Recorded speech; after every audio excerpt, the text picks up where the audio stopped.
Welcome to Inside the Meal. We talk real fitness, real results, and the stories to prove it.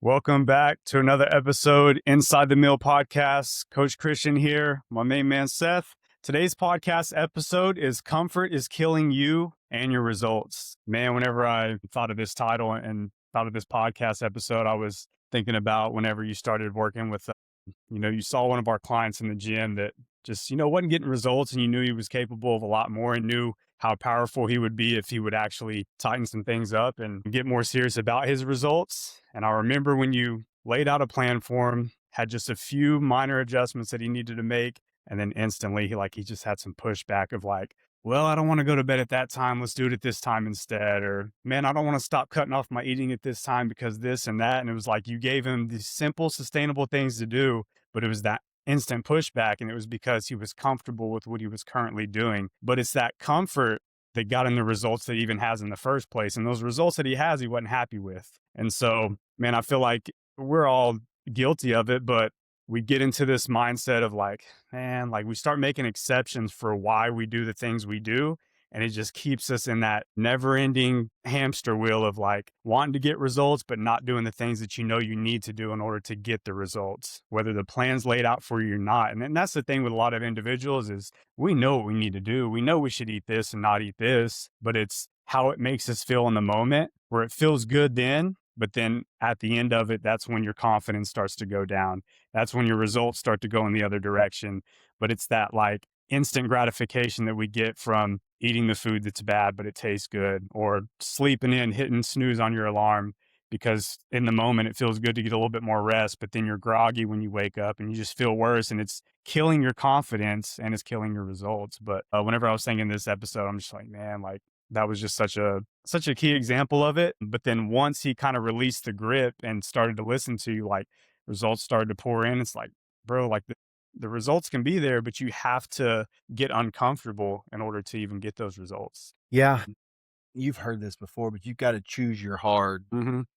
It's hard to give up food at a certain time at night. It's hard to give up caffeine a certain part of the day. It's like there's things that we do that's hard. Like running's hard for me. Like Yeah. it's easy for you, but it's hard for you. It's hard for me right now. And I say hard, but I mean it's something I get through, but it's not something I'm good at right now. And so like oftentimes, like if our mindset stays of just like, hey, I'm, and that's where most people are. The most people are in this good place. That Mm-hmm. most people that we work with are in this good state. And I always say that like the person that's in that good, they are worse off than the person that is struggling. And the reason for that is the individual that's doing good, he's comfortable or she's comfortable, and they're grabbing hold of something that's comfortable right now, and they like their results. They like the benefits they have from the certain results they have. They are so comfortable they will never let go of that good to grab on to what is great. So they could be 30, 40 pounds overweight, but prior to that, they might have been 100 pounds over the weight. And so they get to that where they have 40 pounds left, and they just go, hey, I'm good right here. Look, yeah, this is way better than it was when I was 60 pounds heavier or whatever it may be. And it's like, yeah, but you've got this whole other arena that you can open up, area version of you that you can open up that you've never experienced. And like, man, with me, it's like, I'll be transparent with you as far as the running stuff goes. Is it's like, I want to exhaust my body. I want, or my machine, however you want to look at it, this machine that I have that I want to just tap it out.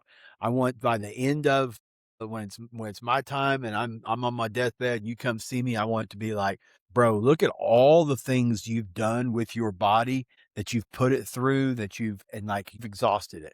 I don't want to sit there and have like a machine that's got very used mileage and it's not been used very much. It's still clean. It still don't have any dents in it or anything like that. I want to know that I went all in, that I, at the highest level, I pushed myself so I don't have any regret when when I pass. And so for the individuals that are good, I would just say like, what if like on that other side, you opened up this other version of you, but also that what if your kids get to see that and they'd be like, like my son's watching me. He's watched me from age 3. He's watched me work out. He's watching me be a little bit overweight. He's watched me eat like a buffoon, but he's also watched me the other side of it of kill versions of myself off and step into a whole new arena of other experiences and problems and issues and continue to come out on top with it as well. So you get to choose. That's a cool Yeah. thing. And, you brought up the example of, running being easy for me and it being challenging for you, but like that's just because I've been doing it a little bit longer than you have as far as the running side of things. So at first it sucked. Like I'd go out there and be half a mile in and like, bro, I'm about to walk. Like this sucks. But now I can go out there, run 8, 9, 10 miles and be totally fine. But it's something that I have done over and over and over again in order to what used to be hard has now become normal to me and have become a lot easier. And I think that that's a side of it that a lot of people don't see. And it's kind of the possibility of it is, yeah, right now thinking about going into a social event and not partaking in the food that is there, that seems very hard because you're always the person that goes in there and you eat what's there because you're in that environment.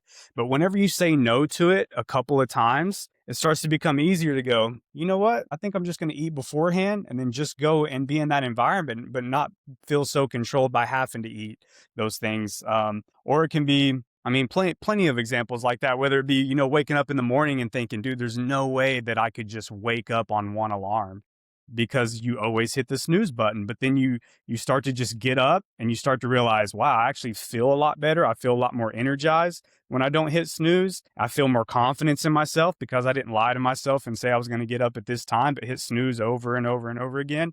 You start to see the result of it. And then the result of it, the fruit of it is what makes you want to go, you know what, I'm going to do that again. And it starts to feel better and better. And then you start to kill off that version that was telling you, oh, I can't do this. I'll never be that person, because you start to tell that person, no, I'm going to be this person over and over and over again. It's a skill set that you build just like anything else, but it seems impossible at first because you always give into that comfortability that where you feel really good and really, really comfortable in that situation. But then once you kill that version off over and over and over again, it starts to feel better. And dude, like that version's always going to be there though, too. Like whenever my alarm goes off in the morning, I used to always be that guy that hit snooze.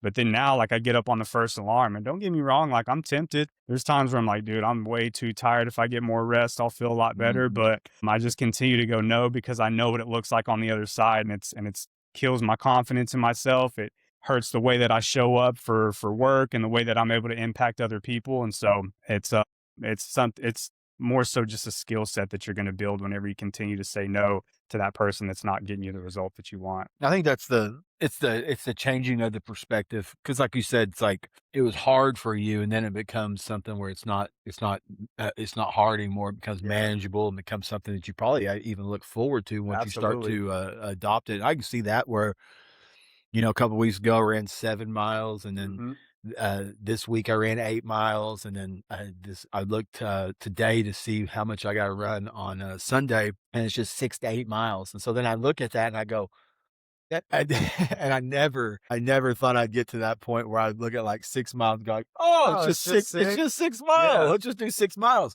But that it's the refining of, you know, since January, it's been riding the bike. It's been practicing on my breathing. It's been doing all this stuff that's leading up to me to start running. So I'm running the half marathon, but so are you, but for the memorial, but I'm not doing it and attacking it like everybody else would. So, whereas the running side of it's like those 6 to 8 miles I got to run. It's like, yeah, it's difficult for me. But leading up to that, I got myself to a place of I didn't do it like everybody else did, where I just started like, if Seth was building it out, I have a performance coach that's building all my stuff, but if Seth was building that out, what I would have done was I'd started running a lot, and Hmm. Got I probably would have hurt got hurt, had some type of injury, too some early. yeah, Yeah. just following somebody else's format and plan for me because they have a different perspective and they can see something I can't see. That guy that I'm helping, great dude. Like, and he's getting great results, Hmm. and like we can get even better results. But it's one of those things too that I understand that, like, hey, you know what? Like, okay, you're pushing back and you don't want to give up caffeine this early, or you don't want to go to bed this early, and you don't want to quit eating this early. That's fine. I still know that there's just some small pivots that we can make, And those small pivots have gotten him down to 16, 17 pounds now, to where now when it gets to that next spot and he gets to where he can't lose any weight maybe, and he's maintaining or whatever, he's going to get to a spot where it's like, man, I want to get that extra weight off Mhm. now, because he's back into the swing of things. When he made that decision and told me that, he was still heavier and hadn't lost that 16, 17 pounds, but he'll slowly start to become a different kind of guy and have a different version of him, a different perspective, much like I am with running, to where he'll be like, okay, I'm ready to give up something else now, because I realize that that's the only thing that's going to get me to that next piece. I have a problem with sometimes with giving clients seeing everything through my perspective of my lens, and thinking that everybody should be able to do the things, or think the way, or the way I do things. But then I have to like take a step back and realize that, like, I've put a lot of time and energy and focus into working these skill sets and building these skill sets up. And so oftentimes we just need to start that's what we're doing with the results in advance, is we're starting with the simple. We're just like, Yeah, hey, let's just start with this foundational stuff and let's get this down, and then we'll graduate you in until we get you to a place of where now you're like, I know how to work out, I know how to eat, I just need to that's maintain our my goal. weight now. And once you get to a place where it's maintenance, oh, it starts to get fun.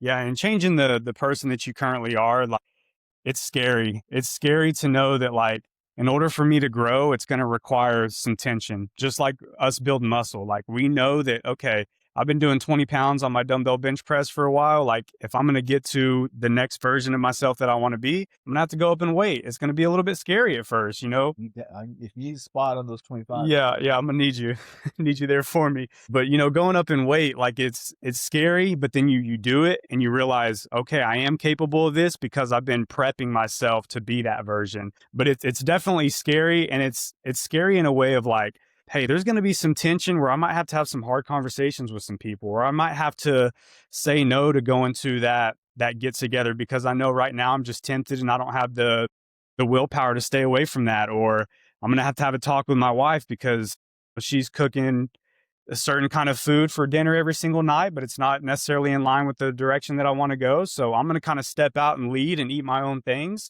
and still not, point the finger and say, hey, she needs to eat this, but I'm going to take the initiative to lead by example. And that might, rub her the wrong way. But if I continue to lead, continue to get the results, then, you'll probably see that and it's going to rub off on her. So just knowing that, like, hey, in order to get the results, like, I'm going to face some resistance. I'm going to face some, tension from some other people. But once you continue to get the results, be that version, you're going to show up on a different level, and it's going to benefit not only you, but it's going to benefit the people around you too. So just knowing that's what comes with the development side of it. Pathway, definitely. I think just people starting out small and just looking at one area of their life was like, where am I super comfortable?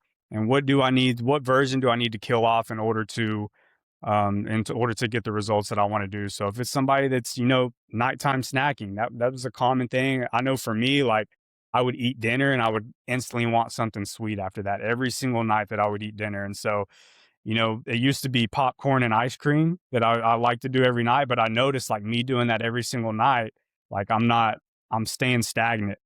It's not going to give me the results I want. So then it became like, hey, I'm just going to eat 2 pieces of dark chocolate, which I found out was something that was lower in calories. It still gave me that sweet tooth that I wanted, but it's identifying little small things like that. And then what you'll start to notice is, okay, once I get a handle on this, what's the next area that I need to attack and focus on? But we're never going to be perfect. So there's always some little thing that we can attack, but not trying to do it all at once, just picking one specific thing.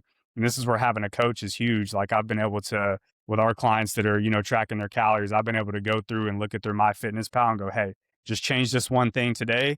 We'll see how your body responds to that. And then the next day, if we need to make another adjustment, we will. But I'm not giving them, there could be 10 things that I could see and pick apart by what they're doing, but we're just going to focus on one thing at a time. So having a coach is super key for that, because the coach has the education that you don't, and has the, some guidelines that you may not be able to see, that they can point you in the right direction and help get you the results. Yeah, I'm good on that. Well, man, I think that you could pitch our results in advance, and we can kind of give some people some clarity on that. That's something new that we're doing, and really simplifying things even more than what we already have with the nutrition that we're going to have, with the way that we're bringing clients in, and kind of building more of a community with bringing a group of people in together at one time. But kind of getting back to some of our old things that we saw was working, and yeah, getting people in that way. Yeah, so much like Christian, and we've talked about in this, something's got to change at all times. And so, like, we're looking at the Vitality Mill, looking at time and energy, like, I get limited time and energy, and Christian gets limited time and energy. And so, how can we best facilitate and provide a top of the line service, but at the same time, provide a top of the line service and be able to systemize it and structure it out so that we could get long term results? And so, one of the holes that we saw was, I know that there are people who have, and I know this from us doing tons of consultation, bringing new clients in, is I understand that there's some people that have been watching what we're building, what we're doing on the outside for a while now with the Vitality Mill. And I also know that there are a lot of stories and beliefs and that people have created as well, of like the price it may be, or they may think this is a boot camp, or they may think they don't really know what it is, a CrossFit or whatever it is. And they have no understanding of really what it is that we do inside the Vitality Mill. And so it was our idea of having something called results in advance, that is a 30-day for you to be able to come in, experience what it is that we do inside the Vitality Mill, work out with us, eat us, and then more than anything, start to make some small pivots on the way that you start to view things when it comes to your nutrition and your workouts, your sleep, your recovery, getting steps in, these little basic things. And then once we do that over that 30 days, you can make a better informed decision on, like, I love this place and I want to keep moving. Then a client continues to move forward with this. They go in to either our 42 day or our 12 and 12 program. But ultimately, what we're trying to do is get those clients through two phases of our program. That's that momentum phase and that skill set phase. And we know that if we get them through those two phases, that they're going to be equipped to be able to get results and have sustainable results long term. And there's no reason for you to come in and you to work out and you to do anything if you're not trying to get sustainable results. And that's what we want to help you with. And so, with that results advanced live, one of the things we're going to do is we're going to start having bi-weekly, just a what we call results in advance live. It's going to be a live call where you get to come in, and we want to have a good number of individuals on that call, but they can watch it, they can learn where they are, where they're wanting to go, the obstacles, and we're going to show them the pathway of how to get there. And then they can raise their hand, say, hey, this is something I definitely need to do, and I want to take action on this, and get a discounted rate for that results in advance live. And the cool thing is after they commit to that 30 days, if they move forward with us, we give them that 30 days to help them reinvest it back in so they can continue moving forward with us. And that's what we see is you have to have a carrot at the end of the stick that kind of keeps people fired up and moving forward, because what we do know is, like, whenever you raise your hand, you start getting better, there is some resistance that shows up. And so if you can have that carrot at the end of the stick, it helps you across the board. So that's ultimately what we're trying to do, is get you to come in 30 days, try out what we're doing, see if it's something that's great for you. If it is, then great, we'll move forward. If not, then we'll knuckle bump, and we will, if we didn't do what we said we were going to do and you're not blown away, we'll give you your investment back. But that's not going to happen. You'll be happy and you'll love and that's why we want to do something like that. Where it's 30 days. It's not such a big commitment, but you're still getting to try it out. So if that's something you're interested in, be looking out for the ads, but also you can message us and say, like, hey, I want in on that first group of results in advance. And then you can message us. We'll put you in and get you on the schedule and go from there. Yeah, that's it. We'd love to see you guys. That'll wrap up another episode of Inside the Mill podcast. See y'all in the next one.